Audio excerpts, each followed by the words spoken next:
BJP की तिरंगा यात्राएं 15 अगस्त तक प्रदेश भर में होंगी। प्रदेश के सभी 90 हलकों में ऐसी ही यात्रा करने का बीजेपी का लक्ष्य है। बीजेपी ने असली किसानों का इतना बड़ा जमावड़ा प्रदेश के आखिरी छोर पर लगाकर फर्जी किसान और फर्जी किसान नेताओं को सीधा जवाब दिया है। तिरंगा यात्रा में शामिल हुए कृषि मंत्री जेपी दलाल से बात की हमारे संवाददाता रफी जांगड़ा ने। क्या कुछ कहा उन्होंने, हम आपको सुनाते हैं।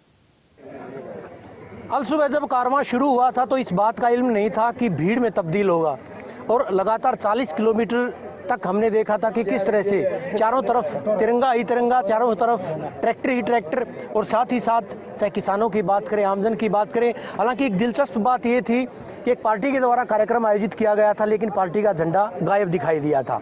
खुद सूबे के कृषि पशुपालन एवं मत्स्य विभाग के मंत्री जयप्रकाश दलाल, जिनकी अगुवाई में ये आज से तिरंगा यात्रा का किया गया था, तिरंगा यात्रा आगाज किया गया था और उस आगाज के बाद अब अंजाम क्या होगा ये तो वक्त बताएगा, लेकिन शुरुआत आज हुई है। 90 हलकों के लिए एक मिसाल कायम की गई है। खुद जयप्रकाश दलाल जी हमारे साथ हैं। कार्यक्रम का जब आगाज किया था तब भी हमने इनसे लाइव बातचीत की थी।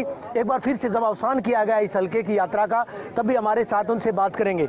काफी उत्साहित आप दिखाई दिए थे दलाल साहब आज जब ये कार्यक्रम पूरे पीक पर हमने देखा था। सिंघानी गांव की बात करें, गिगनाऊ गांव की बात करें, चैड़ की बात करें या दूसरे तमाम गांव की बात करें, क्या कहेंगे इस तरह की जो पहल आज की गई है और खासकर लोहारू हलके से? मैं मेरे क्षेत्र के किसानों को नमन करता हूं। गरीब, मजदूर, दुकानदार, हर वर्ग जिस जोश से, जिस ताकत से, जिसके पास साधन था, जो जोश दिखाया है, इतना जोशीला कार्यक्रम बहुत मुद्दत के बाद देखने को मिला है।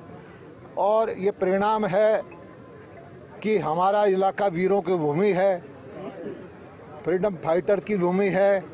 सैनिक यहाँ पर हैं, किसान यहाँ पर हैं, तिरंगे के लिए जान देने वाले हैं। और आज शहीद सम्मान तिरंगा यात्रा जो हमारे प्रदेश में निकालने का पहला कार्यक्रम था, उसमें आपको पता है कि कितनी संख्या में, हजारों की संख्या में ट्रैक्टर पे 5 घंटे इतने ह्यूमिड वाले वातावरण में जो किसानों ने जोश दिखाया है।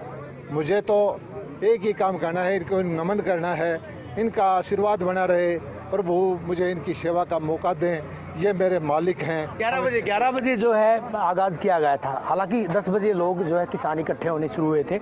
आमजन की बात करें, बीजेपी कार्यकर्ताओं की बात करें, ठीक जो है वक्त 3:30 बजे का हो चुका है। 3:30 बजे तक तमाम लोग जो है इसी तरह से, काफ़ी ह्यूमिडिटी भी थी, तापमान भी कहीं न कहीं ऊपर था, इसके बावजूद लोग डटे रहे थे। नमन की आपने 2 तरह से कर्ज की बात कही थी। एक कर्ज जब आपको लोहारू की जनता ने जिताया था, आज एक और कर्ज, और एक साथ ही आपने एक बात और भी जोड़ी थी कि लोहारू हल्के में नहीं घूमे थे। हालांकि लगभग सुर्खियों में रहते हैं जेपी दलाल, क्योंकि जिस तरह की बयानबाजियां लगातार आती हैं, मुंह फट एक तरह से कहा जा सकता है, किसानों को लेकर जिस तरह की बयानबाजी की जाती है सीधे तौर पर निशाने पर रहते हैं। बॉर्डर पर किसान हैं या आज इस यात्रा में किसान थे? देखिए, मुझे बात घुमा फिरा के नहीं कहनी चाहिए आती, ना मैं इसका मेरा स्वभाव है। आप खुद फैसला कर लीजिए कि यहाँ पर कितने किसान थे। बॉर्डर पर राजनीतिक इच्छा रखने वाले किसान नेता हैं। हो सकता है कि कुछ भोले भाले किसानों को बहका के वो ले जाते हों।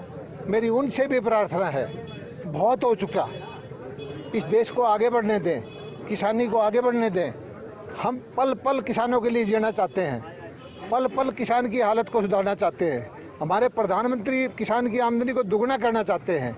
हमारे किए हुए कामों का किसानों को फायदा देना चाहते हैं और हमारा भाग्य का फैसला करने में किसान सक्षम है। आप सड़क पर बैठ के लोकतंत्र को बंधक न बढ़ाइए, यही मेरी प्रार्थना है। आपकी राजनीतिक इच्छा है, आप करिए पूर्ति, पार्टी बनाइए, वोट लीजिए, इलेक्शन करिए। किसान अगर आपको अपना समर्थन देते हैं तो भारत का संविधान आपको अधिकार देता है, लेकिन भारत का संविधान ये अधिकार नहीं देता कि चुने हुए जनप्रतिनिधि को बंधक बना दें, गांव में जाएं तो उनको लाठियां मारें, काम करने उसका उनको मौका ना दें। ये चीज़ राजनीति में जो चीज़ है लोकतंत्र में अच्छी नहीं है। कांग्रेस और कम्युनिस्टों पर सीधे तौर पर आपका निशाना रहता है तो कहीं न कहीं, तो आज क्या कहेंगे? एक अल्टीमेटम दिया गया था संयुक्त किसान मोर्चा के द्वारा कि विरोध किया जाएगा, लेकिन उसके बाद उसको विड्रॉ किया गया था। भारतीय किसान यूनियन ने भी ऐलान किया था कि तिरंगा यात्रा का विरोध किया जाएगा। आरोप ये भी लगाए गए हैं कि जिस तरह से 26 जनवरी को जो एपिसोड हुआ था तिरंगे के नाम पर, ठीक इसी तरह से अब कवायद शुरू करके इस तरह की एक साजिश बीजेपी के द्वारा रची गई है। आपका क्या मानना है? नहीं, मैं कहता हूँ विरोध करो, आप विरोध करो। जो किसान का जिसने शोषण किया उसका विरोध करो। जो नीतियाँ 50-60 साल में जिन नीतियों की वजह से किसान गरीब हो गया उसका विरोध करो। जिस वजह से ये बेरोजगारी इस देश में फैल गई उसका विरोध करो। जिस वजह से इस देश तरक्की नहीं कर पाया उसका विरोद करो। आप क्या कर रहे हो? हमारे सैनिक जो मोर्चे पे लड़ते हैं तो आप सबूत मांगते हो। आप हमारे राफेल हवाई जहाज लेते हैं तो आप भ्रष्टाचार के आरोप लगाते हो। आप ये जनता को मूर्ख बनाने की कोशिश ना करो। जनता बहुत समझदार है। जनता ने जब आप इंदिरा जी ने आपातकाल लगाया था, पता नहीं लगने दिया था, धज्जियां उड़ा दी थी। जनता सब देख रही है। आपका उपद्रव को जनता पसंद नहीं करती। जनता का आशीर्वाद जो है, जो सही काम करेगा, सही नीयत से जनता की सेवा करेगा। और मैं दोबारा से कहता हूँ, हमारी मालिक जनता है, हम जनता के नौकर हैं। और सारी कार्यपालिका हो चाहे चुने हुए प्रतिनिधि हो, अपने मालिकों की सेवा में रहते हैं और हमें आनंद मिलता है जनता की सेवा करके। और हमारे मालिक नाराज होंगे तो हमें कभी भी हटा सकते हैं, लेकिन आपके हटाए हुए हम नहीं हटे।